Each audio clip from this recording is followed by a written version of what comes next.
Hey everyone, welcome back to the channel. Today, we're diving into a pretty intense issue that's making headlines. A new law in Washington state that could lead to priests being excommunicated.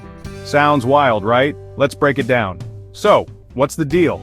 As of July 26, 2025, Washington state is enforcing a new law that requires clergy to report any confessions about child abuse to law enforcement. Normally, this might seem like a straightforward way to protect children, but there's a big twist when it comes to the Catholic Church. Here's the thing. The Catholic Church has a long-standing tradition of keeping confessions absolutely confidential. We're talking centuries-old sacred practices here. If a priest breaks this confidentiality, they're breaking one of the core tenets of their faith. And guess what? The Church has stated that any priest who complies with this new law will be excommunicated. Now, you might be wondering why such a drastic response? Well, the concept of the confessional seal is critical in Catholicism.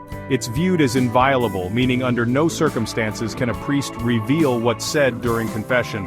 The Church argues that this sanctity is essential for sinners to seek forgiveness and guidance without fear. But hold on, there's more to the story. The U.S. Department of Justice's Civil Rights Division is investigating this law for potential violations of the First Amendment. They're concerned it forces priests to choose between their religious duties and state law, potentially infringing on religious freedom. It's a complex debate balancing the protection of children and the protection of religious liberty. Washington isn't alone though. It's actually one of 5 states that previously did not require clergy to report suspected child abuse. And while most states have exceptions for confessions, Washington is now among a few that don't. This puts clergy in a tight spot.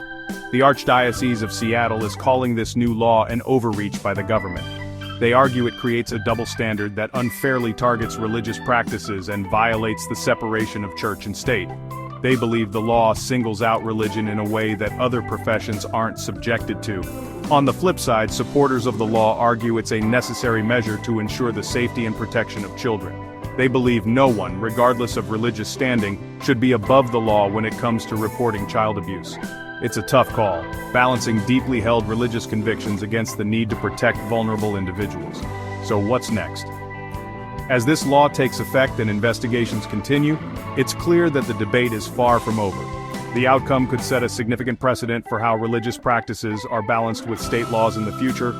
Will priests choose to comply with the law and face excommunication, or will they defy the law for their faith?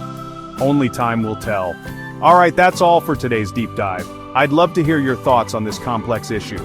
Drop a comment below and let's get a conversation started. Don't forget to like, subscribe, and hit that notification bell for more engaging content. Until next time, stay informed and stay curious.